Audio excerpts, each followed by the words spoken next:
આપણે સૌ જાણીએ છીએ તે પ્રમાણે ગોંડલનું હમણાં વાતાવરણ ખૂબ ગરમ છે અને આપણા રાજુભાઈના દીકરાનું અપહરણ થયા પછી ગોંડલમાં જાણે કે સિઝન એવી હોય એ ટાઈપનું વાતાવરણ છે.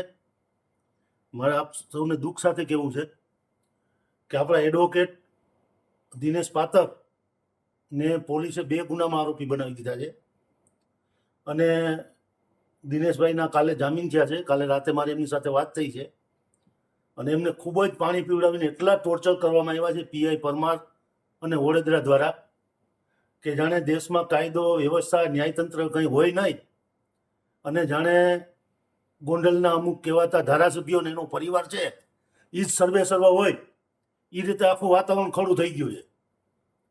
એટલે અમારા દીકરાને તમે દુઃખી કર્યો છે તો અમે તમને જવાબ આપશું. એના ભાગરૂપે આપણે આવતા મહિને 1 લાખ દલિતોનું સંમેલન ગોંડલ મુકામે કરવા જઈ રહ્યા છીએ. આપણે આગલા એપિસોડમાં 50,000 ગયા હતા, હવે આ વખતે 1 લાખ લોકો લઈને જવાના છે. આ 15 દિવસનો હું મારો પ્રવાસ નક્કી કરું છું. આખા સૌરાષ્ટ્રના તમામ આગેવાનો સાથે મિટિંગ કરી સૌરાષ્ટ્રના તમામ જિલ્લાઓની મુલાકાત લઈ અને આપણે જૂન મહિનામાં તારીખ ડિક્લેર કરશું અને 1 લાખ દલિતોનું બાઇક રેલી સાથેનું સંમેલન ગોંડલમાં કરશું. એની છાતી ઉપર ચડીને કરીશું.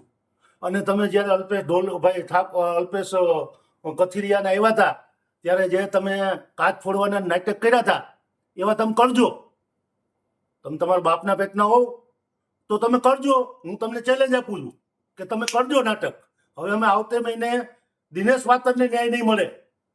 દિનેશ પાતરને જે લોકોએ ટોર્ચર કર્યા છે, જે પોલીસ અધિકારીઓએ, એ અધિકારીઓની સામે ગુના દાખલ નહીં થાય ત્યાં સુધી અમારી લડાઈ ચાલુ રહેશે.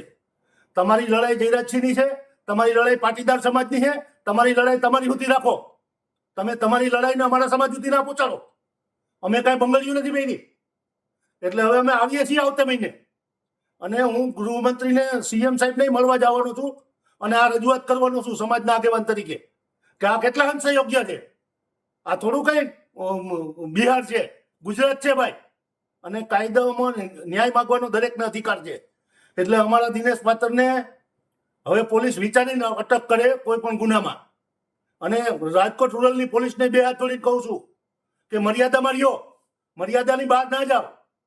બાકી દેશમાં સુપ્રીમે છે, હાઈકોર્ટે છે, અને અહીંયા પછી કોઈ છે ને વાયરાડો કપાહીઓ મૂકવા આવતું નથી. જેથી તમારી ઉપર આવશે ને તેથી બધા ઊંચા હાથ કરી દે. એટલે જે તમે ચાપલુસી કરતા હોવ કે એના તલવા ચાટતા હોવ તો મર્યાદામાં ચાટો, કાયદાની મર્યાદામાં રહી. તમે પોલીસ છો એ ભૂલી ના જાઓ. તમે એક બંધનથી બંધાયેલા છો એ ભૂલી ના જાઓ. કાયદાની મર્યાદા તમે ભૂલી ના જાઓ. બાકી તમને તમારો જયરાજસિંહ કે તમારો ગણેશ ક્યાંય બચાવવા નહીં આવે. કાયદો જ્યારે શસ્ત્રો ઉગામશે ને ત્યારે ઘેર બેહવાનો વારો આવશે. એટલે પોલીસ અધિકારીઓને 2 હાથ જોડીને વિનંતી કરું છું કે તમારી મર્યાદામાં રહ્યો. અને ખાસ કરીને પરમારને વડોદરાને બેયને કહું છું તમારી મર્યાદામાં રહ્યો.